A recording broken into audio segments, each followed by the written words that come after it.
Assalamualaikum warahmatullahi wabarakatuh. Perkenalkan, nama saya Lala Sapitri dengan NIM 4012111012. Baiklah, pada kesempatan kali ini saya akan menjelaskan mengenai bagaimana analisis terhadap konservasi laut dan fauna di Indonesia yang terancam dan dilindungi berdasarkan dengan hukum nasional dan hukum internasional. Baiklah, ada pun 3 poin yang akan saya bahas pada kesempatan kali ini. Yang pertama yaitu pengertian konservasi laut dan fauna, yang kedua bagaimana analisisnya, yang ketiga kesimpulan. Baiklah, kita masuk pada materi yang pertama yaitu mengenai latar belakang masalah munculnya konservasi laut dan fauna di Indonesia. Indonesia dianugerahi dengan kekayaan laut dan fauna yang sangat luar biasa, dengan garis pantai terpanjang di dunia dan keanekaragaman hayati laut yang tinggi. Indonesia menjadi rumah bagi 26% spesies ikan dunia, 60% terumbu karang dunia, dan 35 spesies mamalia laut. Keanekaragaman ini menjadikan salah satu pusat keanekaragaman hayati laut terkaya di pusat saat ini.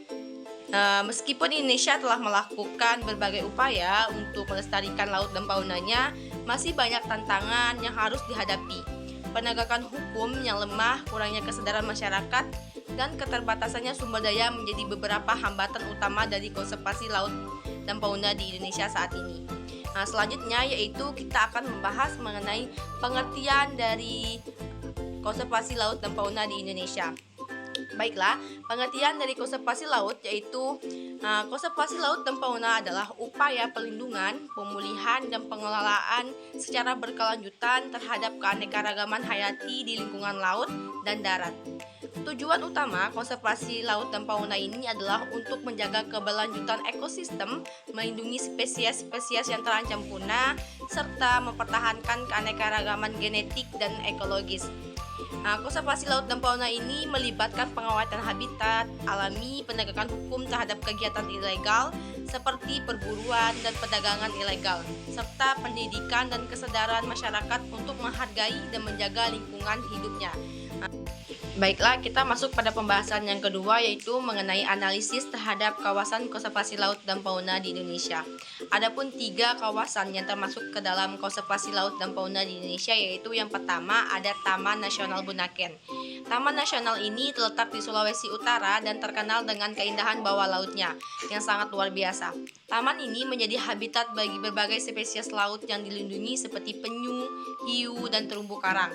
Yang kedua ada Taman Nasional Raja Ampat, yang dimana Taman Nasional ini terletak di Papua Barat dan merupakan salah satu kawasan kepulauan dengan keanekaragaman hayati laut terkaya di dunia. Taman ini menjadi habitat bagi lebih dari 1.500 spesies ikan dan 537 spesies terumbu karang yang sangat keras. Kawasan yang ketiga yaitu Suaka Marga Satwa Cagar Alam Nusa Kambangan. Suaka Marga Satwa ini terletak di Jawa Tengah dan merupakan habitat bagi berbagai spesies primata seperti awak Jawa dan lutung Jawa. Selanjutnya ancaman terhadap flora dan fauna di kawasan bawah laut. Kekayaan laut dan fauna di Indonesia ini menghadapi berbagai ancaman. Yang pertama yaitu penangkapan ikan berlebihan. Penangkapan ikan yang dilakukan berlebihan terutama oleh kapal-kapal asing dapat menyebabkan populasi ikan di berbagai wilayah laut Indonesia menurun drastis. Yang kedua ada perusakan habitat. Aktivitas manusia seperti deforestasi, pembangunan pesisir, dan pencemaran laut telah merusak habitat laut yang berdampak pada kelangsungan hidup berbagai spesies flora dan fauna di bawah laut. Yang ketiga ada perubahan iklim. Perubahan iklim menyebabkan kenaikan permukaan laut, pemanasan air laut, dan pengamanan laut yang dapat mengganggu ekosistem laut dan membahayakan spesies laut. Yang keempat ada pencemaran laut. Pencemaran laut dari limbah industri seperti sampah plastik dan tumpahan minyak dapat meracuni biota laut dan mengganggu rantai makanan. Selanjutnya yaitu bagaimana upaya konservasi terhadap fauna dan flora di laut. Pemerintah Indonesia telah mengambil langkah-langkah untuk melestarikan laut dan faunanya seperti yang pertama menetapkan kawasan konservasi. Indonesia memiliki lebih dari 500 kawasan konservasi laut termasuk Taman Nasional, Suaka Marga Satwa, dan taman wisata alamnya. Yang kedua, memberlakukan peraturan. Pemerintah telah memberlakukan peraturan untuk melindungi spesies laut yang terancam punah seperti larangan perdagangan satwa liar dan penangkapan ikan di kawasan tertentu. Yang ketiga, ada bekerjasama dengan organisasi internasional. Indonesia bekerjasama dengan organisasi internasional seperti World Wildlife Fund atau WWF dan Konservasi Internasional untuk mengembangkan program konservasi laut ini. Adapun beberapa contoh dari upaya konservasi laut dan fauna di Indonesia yang terancam punah. Yang pertama yaitu ada penangkaran penyu. Penangkaran penyu ini dilakukan untuk meningkatkan populasi penyu yang terancam punah akibat dari perburuan dan kerusakan habitat. Yang kedua ada pelepas liaran hiu. Pelepas liaran hiu ini dilakukan untuk mengembalikan hiu ke habitat aslinya setelah dikembangkan dari penangkarannya. Yang ketiga ada pemulihan terumbu karang. Pemulihan terumbu karang ini dilakukan untuk memperbaiki kondisi terumbu karang yang rusak akibat dari pencemaran dan perubahan iklim yang terjadi. Selanjutnya yaitu mengenai bagaimana analisis terhadap konservasi laut dan fauna di Indonesia berdasarkan hukum nasional. Konservasi laut dan fauna di Indonesia adalah isu yang sangat penting, mengingat kekayaan hayati laut dan darat yang dimiliki Indonesia. Banyaknya spesies terancam punah di Indonesia seperti harimau Sumatera, badak Jawa, dan kura-kura laut. Hukum nasional Indonesia melindungi spesies ini melalui Undang-Undang Nomor 5 Tahun 1990 tentang konservasi sumber daya alam hayati dan ekosistemnya.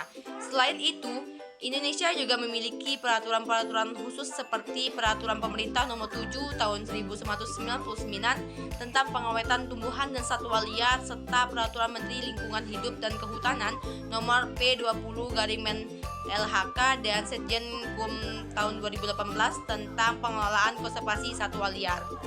Adapun beberapa peraturan nasional tentang konservasi laut dan fauna di Indonesia yaitu yang pertama Undang-Undang Nomor 32 Tahun 2009 tentang pengelolaan dan pelindungan lingkungan hidup.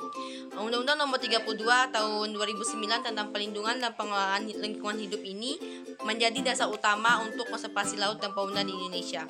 Undang-undang ini mengatur tentang penetapan kawasan konservasi, pengelolaan sumber daya alam hayati laut, dan pengendalian pencemaran laut. Yang kedua yaitu ada Undang-Undang Nomor 5 Tahun 1990 tentang konservasi sumber daya alam hayati. Undang-undang ini mengatur tentang pelindungan dan pengelolaan sumber daya alam hayati termasuk flora dan fauna di laut. Undang-undang ini juga mengatur tentang penetapan spesies yang dilindungi dan larangan pemburuan liar. Yang ketiga ada Peraturan Pemerintah Nomor 7 Tahun 1999 tentang jenis tumbuhan dan satwa liar yang dilindungi. Peraturan Pemerintah Nomor 7 Tahun 1999 ini mengatur mengenai daftar spesies tumbuhan dan satwa liar yang dilindungi di Indonesia. Yang keempat ada Keputusan Menteri Kelautan dan Perikanan Nomor Kep Nomor 27 Menkp Garing 2014 tentang penentuan jenis ikan yang dilindungi.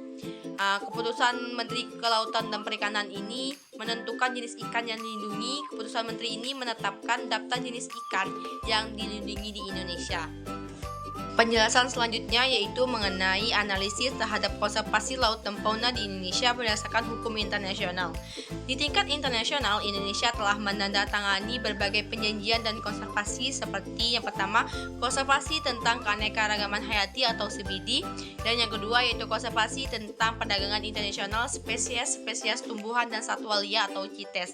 Namun, implementasi hukum internasional seringkali menjadi tantangan karena masalah kepatuhan, penegakan hukum, dan kurangnya sumber daya manusianya.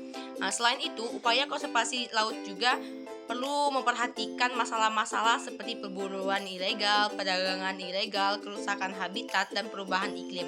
Dengan kolaborasi antara pemerintah dan lembaga swadaya masyarakat dan masyarakat umum, harapannya konservasi laut dan fauna di Indonesia dapat terus ditingkatkan untuk menjaga keberlanjutan sumber daya alam yang berharga saat ini yaitu di kawasan laut Indonesia.